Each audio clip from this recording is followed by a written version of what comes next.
Coming up on today's show, Helena Goto founded Goto Solutions in 2013 and works with companies to support their people in navigating conflict in the workplace.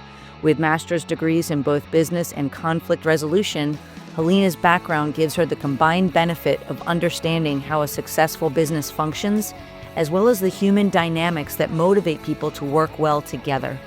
Recently, Helena has applied her dispute resolution skill set at home as her marriage was coming to an end. As a result, throughout the process, she has been able to successfully navigate keeping her family intact.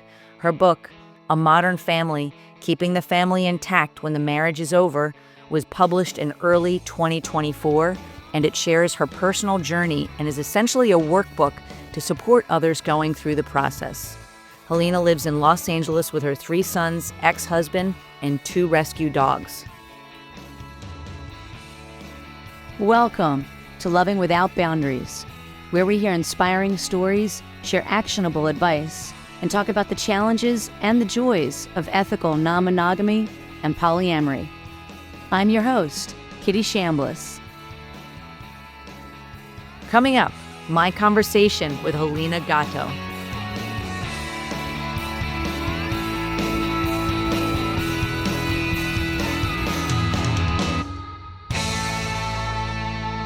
Welcome back to Loving Without Boundaries, where I'm really excited to be here with Helena Goto, who is the founder of Goto Solutions. And we're going to have a beautiful conversation. We've already had a lively discussion before we even started recording. And I'm really excited to be here to talk to you today. So thank you for taking the time out to create this episode with me. Thank you for having me. I'm excited to be here. Good. You're absolutely welcome. So I've already shared your bio with everyone before we started here, but I'd love it if you would share a little bit about yourself in your own words in just a few minutes.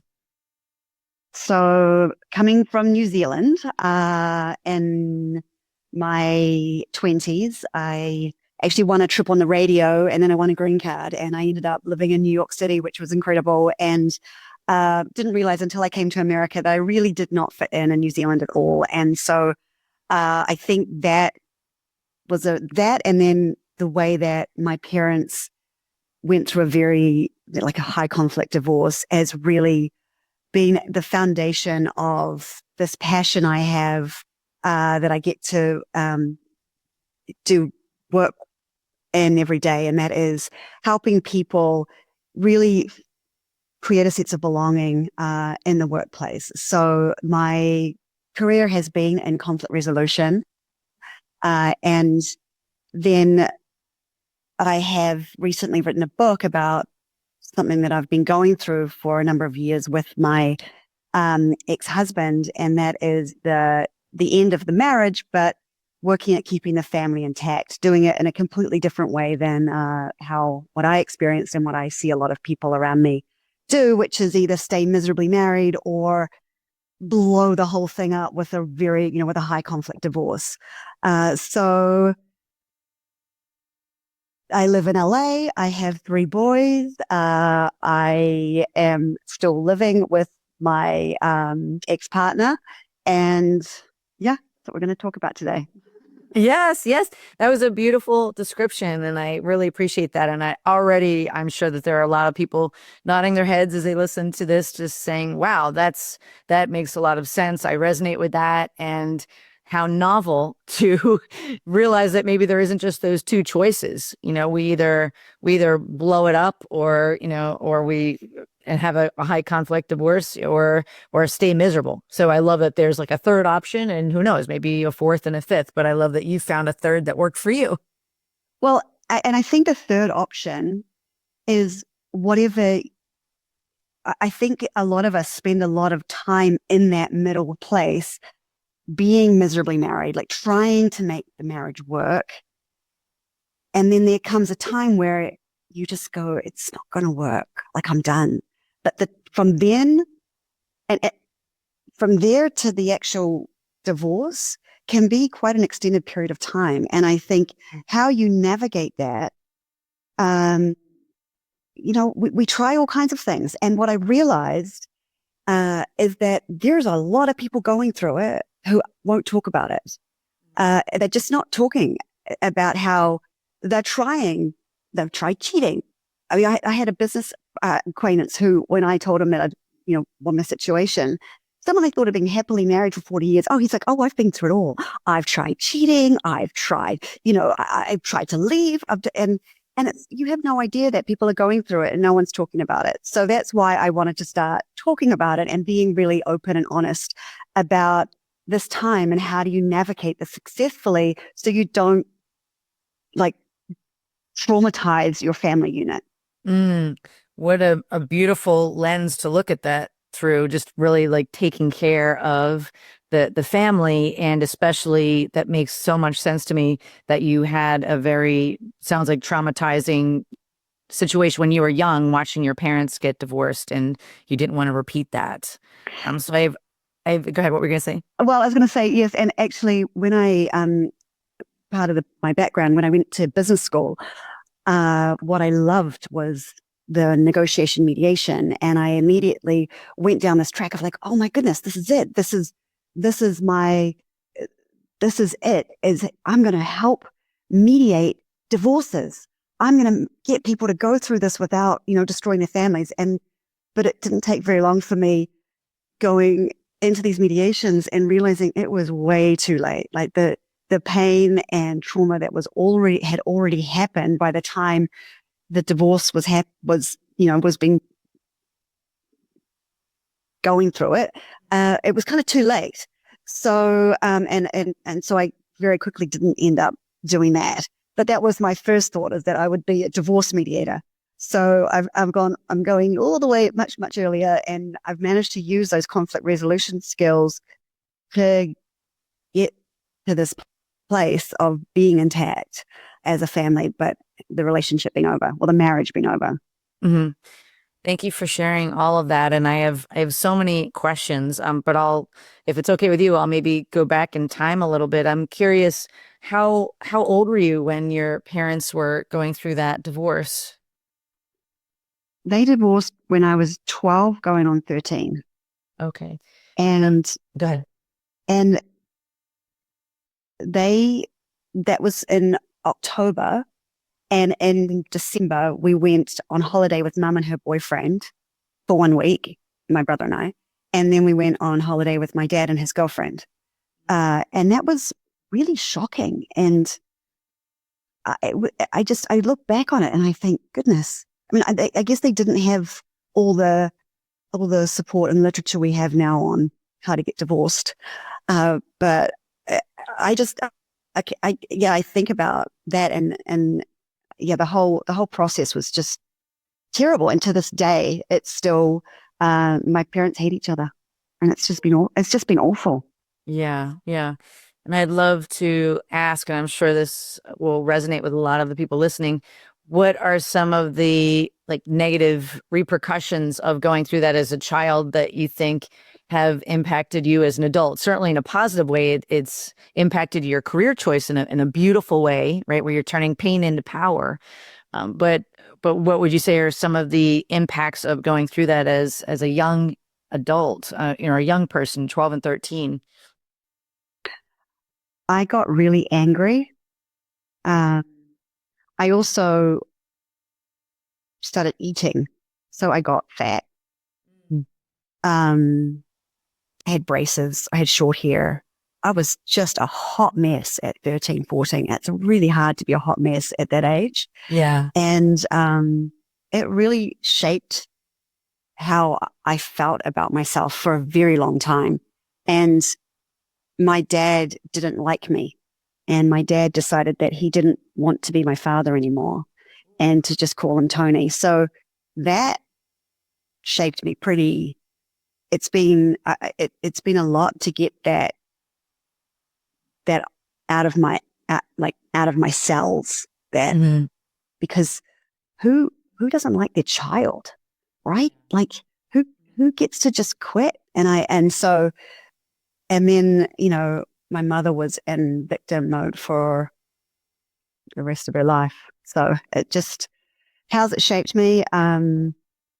Gosh, it definitely was the trauma that developed my resilience and made me who I am. And so I'm not I'm not sad about that. I think that we all need our tests and our hurdles to get ourselves to carve out to be who we are. It's given me a lot of patience for going through this process in a different way. Mm-hmm. Yeah, so beautiful. And I really want to highlight what you said there about that going through that trauma helped you develop resilience. Because I definitely work with my clients quite a bit, because it can take resilience. I don't want to say a thick skin, that doesn't have the right connotation, but it takes strength and courage to define what happiness looks like to you, even if that doesn't match what society, quote unquote, with bunny ears is actually doing. And I love that you also said that it helped you develop patience as well. That's really beautiful. So in terms of then your situation, like, may I ask, like, how old were you when you got married? How long were you married before you started to realize like that wasn't working? If you could just maybe share a little bit of that you're comfortable with. Yeah, I will. I'll give away my age. So I got married and pregnant in the same week when I was 36. Gave birth to my first child on my 37th birthday. Another baby when I was 38, and another one when I was 40. And then we were together for 12 years, and it really was and we're like, it's 14 years next week. And we're going to go out for dinner on Friday night to celebrate the beginning of the family. So now the three boys, June and myself, this last year we didn't do anything, but this year, I decided this would be a nice tradition, because, I got pregnant that week that we got married. So it's like, this is the beginning of our family, and we can celebrate the anniversary of that. So, it'll be 14 years on the 19th. That's incredible. So the beginning of your family, meaning literally when you got together with your partner, who is now your ex, but you also got pregnant and had I think you said 3 boys? Yes. Yeah. Wow, that's amazing. And I'd love whatever you're comfortable sharing, what was maybe the turning points, or what led up to the turning points where you maybe were trying this and that and the other thing, but then eventually you realized that this wasn't going to work. Whatever you feel comfortable telling me about that. Yeah. So I tried for many years to get our relationship, to get back on track. I thought about, should I cheat? Like, maybe I could, if this is best for the kids, maybe I go and find a lover and get satisfied like that, and then I can keep the family together. And I was thinking along those lines. However, there was a moment where he'd got very shut down and depressed, and he was in a very bad place. And he was yelling at the kids, and I had this, hey, this isn't best. This isn't good for anybody. This isn't right for me. It's not right for the kids. This is it. And I had that moment. And I didn't know what it was going to look like, but I just knew that it couldn't continue in this form. And I wasn't thinking that we would stay in the same house. But telling him that I wanted a divorce was what he needed to just completely snap out of this shut down place that he'd been in. And he really started to take care of himself. And, he had diabetes, type 2. He doesn't have diabetes anymore. He works out every day. He's become a lot more emotionally available. He got therapy. Like, he really started to take care of himself. And so by the time I was in a position to leave, and part of this is the fact that we have 3 children. It is really hard to live in 2 different houses with 3 children. Who wants to not see their kids 50% of the time? Like, that, just trying to wrap my head around that. And then the cost to running 2 homes is outrageous. So there were these pieces to it. So we were going on a family holiday for Christmas, and I was done. And I've never not been done. From that moment 2 years ago, not once have I thought, you're good. Like, do you know what I mean? I'm done. Mhm. And a friend of mine said to me, and I had just found this house to move into, and she said to me, "You're going on a family holiday. I mean, is there any way you could live in the same house but not together? Is that?" And I had this, it was like an epiphany.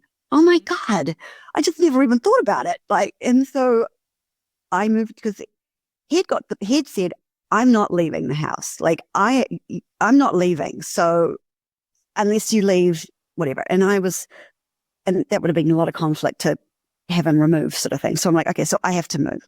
So I got this place and I said to him, "Hey, I found this place. If you want to come with us, you can come with us. You can run this house and this, and he just kind of didn't agree, but he just kind of, when we were packing up, he just sort of packed up his stuff and moved as well. So we ended up in this house together. And so, I mean, we tried having an apartment and that hadn't worked because where he'd go to the apartment and then I'd go, we tried that nesting thing. We tried all these different things, but it was so hard to not be around. Our kids were young, like they were 8, 10 and 11. So we ended up in the same house and it's been a very much, for me, it's a day at a time thing. It's like, this right now is best for the family and everyone. And I'm dating someone. I'm dating this incredible man who I'm wild about. And so that's been a process. That just the patience of watching June be able to slowly process that and introduce that into the family. But right now, this is the best case scenario for our family. So as much as, June would prefer to not be divorced and I would prefer to not be living with him. Mm-hmm. This is the best case scenario for both of us. So that's, we do this until it's not. Mm-hmm. So inspiring. I love just the thinking out of the box, really centering the children, knowing what you went through as a child as well. And I'm curious, so how did you explain all this to the children? Like when this time came where things were different, I assume you're in separate bedrooms in the house. So to begin with, because June, when I told him I wanted a divorce, was so upset. I mean, the kids see it. My kids see everything. You know what I mean? People think they're hiding stuff from their kids. The kids see everything. So we've been I haven't given them details, but this has definitely been one of the challenges. I can't control what June says to the children. And so that the controlling the flow of information is a challenge, right? You can only control yourself and what you're saying. So, but I really worked to control the narrative around what was happening, and being in the same house made it easier. There have been times I've heard him say things and I've come down and said, because my room's upstairs, I've come down and said, "Hey, this what your dad just said, that is not true. This is what is happening for me." So I think that's been helpful. But with the kids, it's been a slow introduction. And what it is nothing's changed. Mum and dad are getting a divorce. Nothing changed. I'm going to start dating soon. I had a conversation one-on-one with each of them, and they all had their own reaction. "Why would you do that? You've got dad." Well, because, dad and I aren't together like that anymore. We're still a family, but we're not. So the kids they just slowly wrapped their head around that we were going to stay intact as a family, but mum and dad weren't going to be together. But it was slow. It was like, I'm going to start dating. I've started dating. There's a guy that I really like. And then, are you okay if he comes and watches you play baseball? You don't have to meet him, but and he is not, I don't bring him to the house. Like June and I have sat down and had a conversation. And so it's been, that when I said my parents' divorce gave me patience, it's given me patience to sort of tolerate June's process, which has been, I'm all the way up here, ready to fly. And then he's like back here, just totally getting himself. And so that is, but one of the things that I do want to say, because I feel like it's something that gets lost. I he's the parent. He's the parent of my children. Like he's the most and one of the two most important people in my children's life, and always will be. I want the best for him. What's best for him is best for my kids, right? And I know that had I left him when I was ready, he would be a mess. Him not being able to be around his kids would have been devastating to him.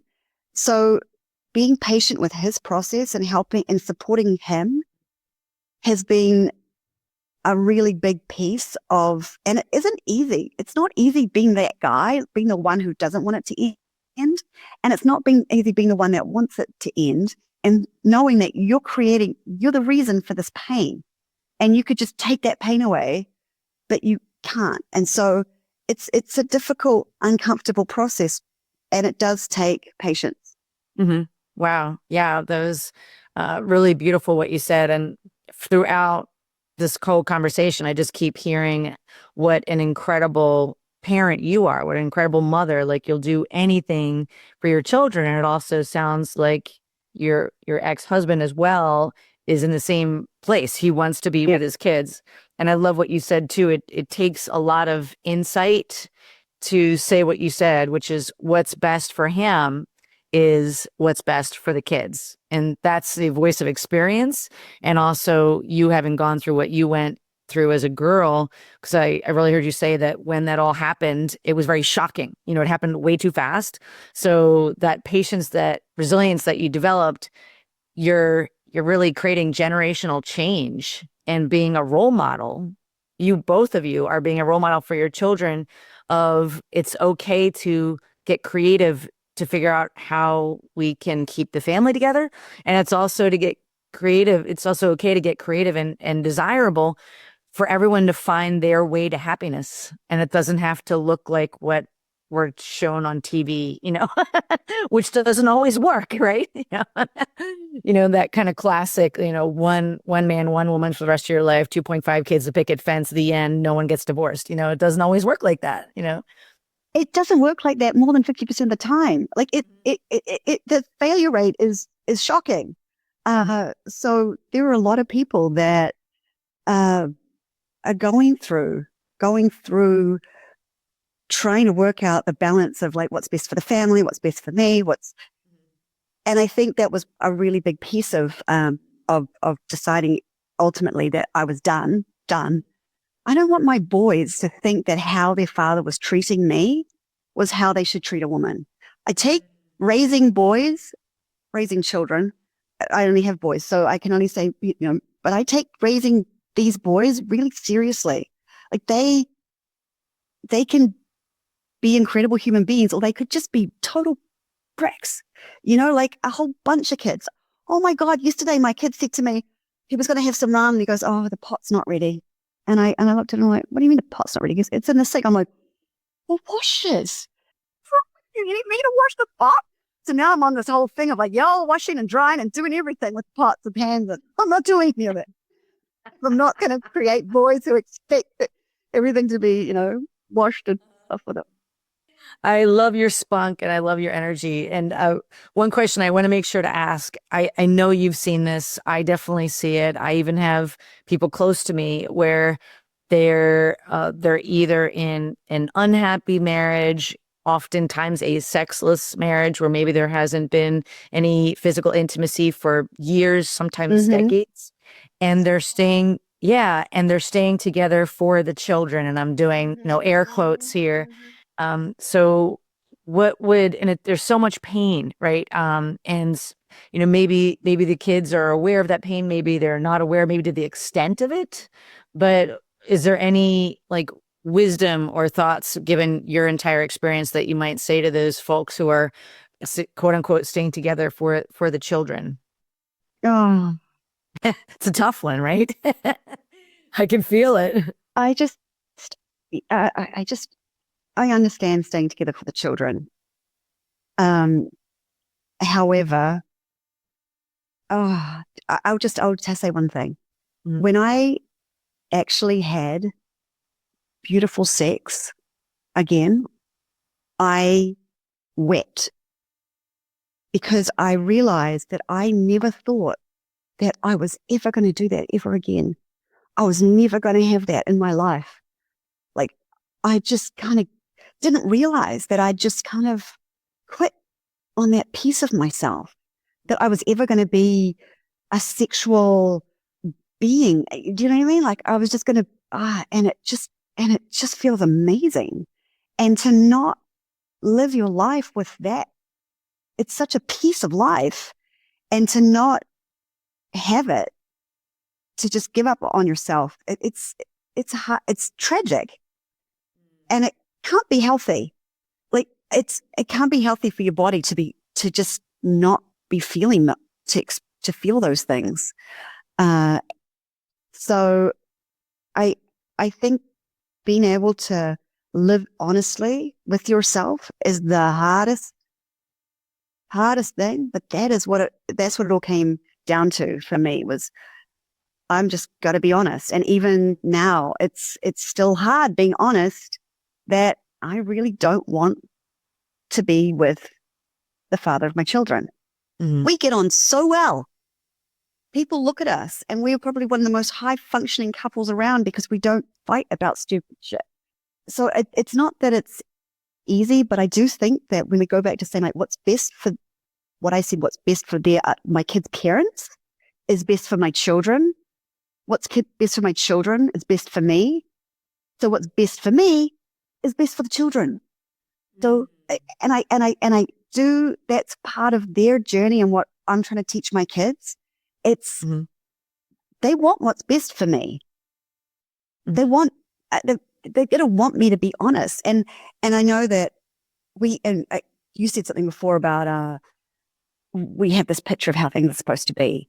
And I know, my son the other day was saying something, oh, my life is so hard. My parents are divorced. And I'm like, what are you talking about? I'm like, your life has got nothing but better since that I wanted to get a divorce. You're in a bigger house. You got a better school. Your dad's happier. Your mum's happier. Like, what are you going on about?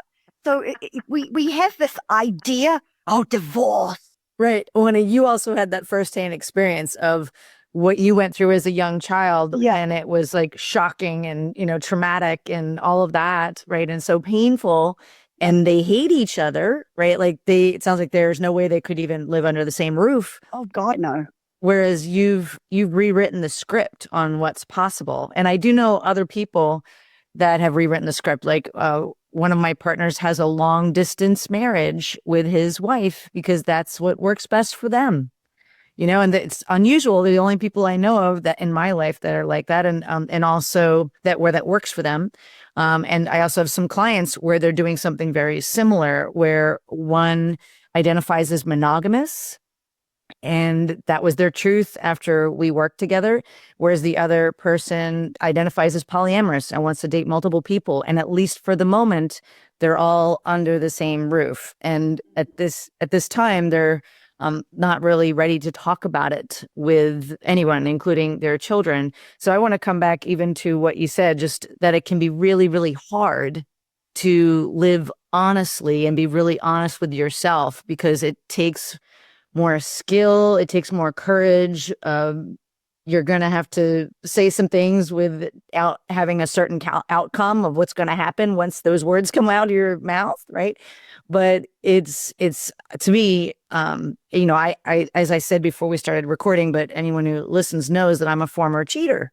And that was before I learned all the skills that I have now to get really clear about who I am and how I want to live through the world and understand what my values were. And I eventually realized, part of my value system is to live in high integrity, to be really honest, and not to the point where I'm intentionally hurting other people, but I have to live with myself for the rest of my life, So I want to be honest with myself and then be as gently honest with other people as I can be compassionate while I'm still standing in my truth. And that's also what I'm really hearing from you, just in a different way. Yes. Yeah. Yes. It really is about living honestly. And even with the work that I do in companies, I'm working with people that are in conflict, and conversation often is, this is your reality, and this is a job, and you don't have to be here. This is a choice. Like, be honest with yourself. If you're not happy in this role, go get another job, right? Like, change it. Well, why be miserable? Like, it's not working for you. It's not working for anybody, So, and I think that, I don't know why our lives are so short, right? And you really can't get to where you want to be if you're not honest about where you are now. Mm-hmm. There's a quote, I'm not going to say it exactly, but it's something along the lines of, that's why I started chuckling, which is, if you don't like where you are, move. You're not a tree. And I like that. Like, my husband often says, you vote with your feet. And he's usually talking about business, like you were a minute ago. Yeah. But it's the same with relationships, I mean, and of course, if you're under duress, there's domestic violence hotlines and things of that nature, because that's a real thing, Well, that is a completely different thing. And I really am glad you brought that up, because my situation, I definitely not for someone that is in an abusive relationship. Mm-hmm. That's something like you said, you need to get professional help and get out. Yeah, absolutely. Absolutely. Yeah, I'm glad we touched on that as well. So, and something, go ahead. What were you going to say? June is kind of a loud, shouty person.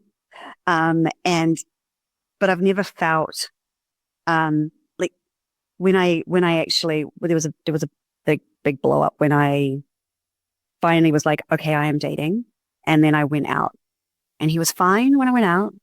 Mm-hmm. And I got back, and early, I got back at 9, and I put the kids, and he had a few drinks, and I put the kids to bed, and then he just lost it. I knew the wheels fell off, and I went up to my room, locked the door.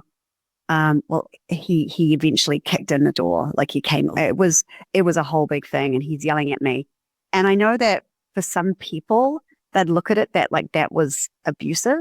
However, for me, it was part of, I know him so well, never laid a hand on me.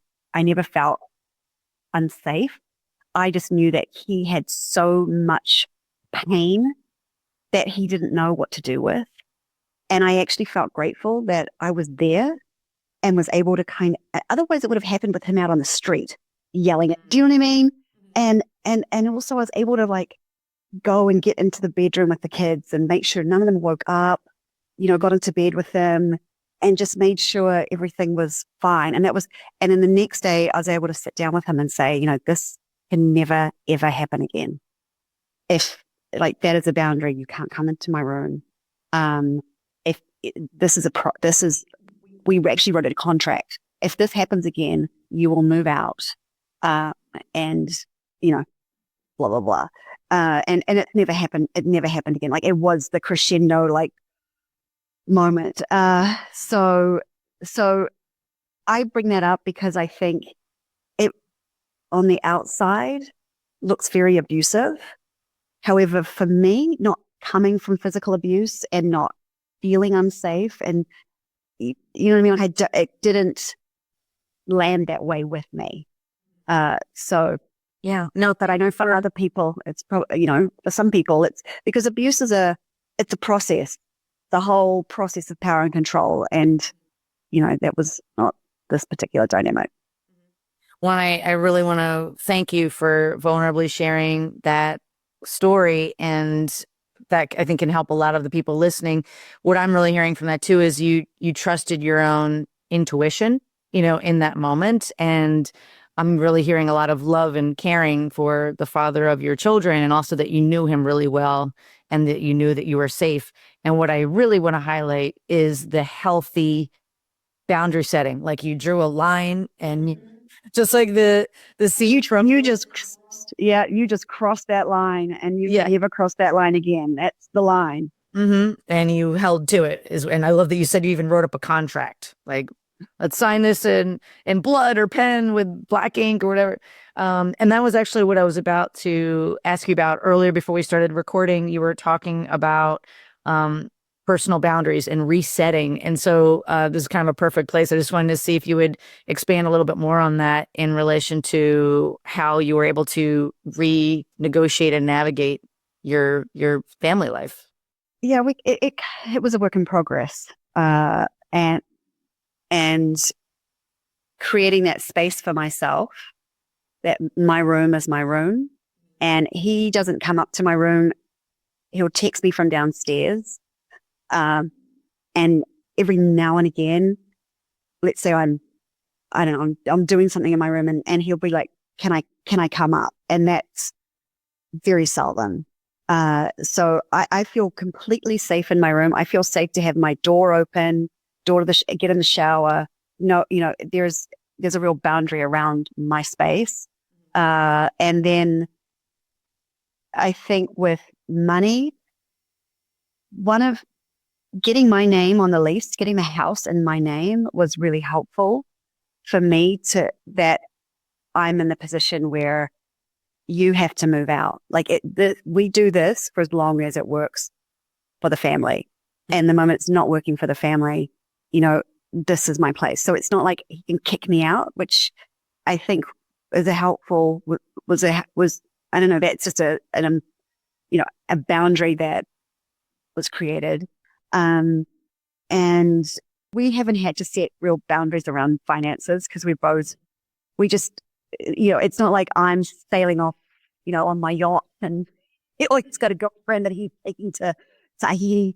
It's so everything's sort of focused on the kids. So we're still good about that. And I think that the hardest thing has been the boundaries around the boyfriend, because it is very triggering for June. And so, that's evolved, right? And so we definitely set that, he doesn't pick me up from the house. He doesn't come into the house. And I don't FaceTime him and from the kids. But that's just now, right? And I'm okay with that right now. That will change until the kids are a little bit older and we're in a little bit more, I don't know, a little bit more secure. Yeah, I'm in control of that timeline. Right. And then, but I can just tell how thoughtful you're being and just how much you're all working so hard at this. And it also sounds like your boyfriend is also kind of moving through this timeline and space with you and helping you figure this out, and is treating you with respect and understanding that your kids are really important to you. That's what I'm hearing too. Yeah. Yeah. He is such a family man that I have had to tell him, listen, don't worry. Like he'll call me and he'll hear the kids and he'll go, okay, talk to you later, and he'll hang up. I'll be like, don't hang up on me. Like, I'm not going to pick up the phone if I can't talk. Like, you let me decide what's okay. Yeah. Well, thank you so much for just sharing so much of your story so vulnerably. And I'd love to get back to, you mentioned your book and your work today. So what's the title of your book? So I wrote this book. It's called Keeping the Family Intact. Well, it's called A Modern Family, Keeping the Family Intact When the Marriage is Over. And it's kind of like a little handbook. It kind of goes through these things like boundaries and, talking about finances and what conversations you need to have, and just the process. It's very personal with the process, but also using my conflict resolution skills to navigate through. And I think, if I was to give like 3 key takeaways of how to get through this time of working out what it is that is best for you and your family, is really listening to each other and taking the time to have those conversations. I book those conversations, do it away from the children at a time that's good for both of you, creating the ability to communicate again. So no one's making any assumptions, that you're really sharing that information. So really listening to each other, being really patient, knowing that it is a process, and and then the honesty. I wrote this down. Listen, patience, and honesty.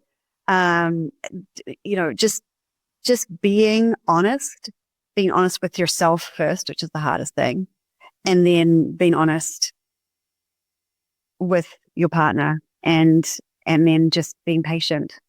Mm-hmm. Yeah, I love that. And is the book already out, or when did it come out? Yeah, it's on Amazon. Oh, that's awesome. And that's meant to be conflict resolution, whether it's business or families, or is it? No, it's very much for the family. I might do a modern business, might be my next book, because that is what I do in my, my consulting is within companies, helping them navigate difficult people that are challenging to work together, challenge working together, and helping them navigate through conflict, helping to facilitate those conversations. Mm-hmm. Beautiful. And for your book, who would you say would really benefit from your book? Like, did you have almost like an avatar or target audience in mind when you wrote it? Yeah, I think it's someone who's like, the marriage is over, but they have a lot of reason to stay living together. And honestly, even if you aren't 100% sure if the marriage is over, I think being really honest, if there was ever any way that June and I were ever going to get back together, he has done everything. He's done everything right. Like, he is in such a great place. I am in such a great place that we are such a better couple, better human beings from just being honest about where we are. And so I really just, I think being honest and just owning, hey, this isn't working. This is not working. I'm not saying one day it might not, maybe it might start working, but right now it's not working. So let's move forward with that being the reality. Yeah. And I think that's who the book's for. Mm-hmm. Well, thank you so much for everything, this beautiful conversation. Before we start to wrap up, is there any message that you'd like to leave with our listeners or a question that I didn't ask that you'd like to answer on your own? Well, there's a book that I think is amazing. It's called Nonviolent Communication. I think it's really helpful. The best advice, the first thing to do is to start taking care of yourself. Like, even before I got to a place where I'm like, I'm done, I started to just take care of myself. And feeling like you're in a position to make strong, tough decisions is so important. And I think it's easy to be so involved in the family and everybody else and all the, and day to day and the work, to get yourself into a place where you firstly feel physically strong and then mentally strong sets you up to navigate everything. And so start with yourself. That's beautiful, beautiful advice. And I couldn't agree more. So, well, thank you so much, Helena, for your time, the beautiful conversation, for your lifelong efforts of thinking outside the box and being such a beautiful role model for your children. It's very inspiring. And I've loved hearing it and sharing it with our listeners. So where can everyone find you and your work and your book? Thanks, Kitty. So it's very easy. It's Helena at helenagoto.com or helenagoto.com is the website, and it's HelenaGoto. And the book is on Amazon, at Modern Family, and I'm starting a podcast. It's called Resolutionary Leaders, and I'm going to be interviewing people that are good at navigating through conflict. So if any of your listeners do that, reach out to me and I'll interview you. That sounds great. Awesome. Well, thank you again so much for your time and for all the beautiful work that you're doing. It's so needed in the world. Thanks, Kitty. Thanks for tuning in to today's show. If you like what you heard, are struggling with some aspect of your relationships, and you're interested in seeing if you're a fit to work with me as your relationship coach, here's what I invite you to do next. Head over to lovingwithoutboundaries.com/apply. That's lovingwithoutboundaries.com/apply, and book a call to speak with me. I'll get on the phone with you for about 45 minutes, and we'll get you crystal clear on 3 things. Number 1, exactly what's not working well in your relationships right now. Number 2, ideally where you'd like to be and what might be getting in the way. And number 3, the exact strategy to get you there, helping to close that gap. Remember, creating healthy, open relationships does not typically happen by itself. Many often need expert guidance to make it happen.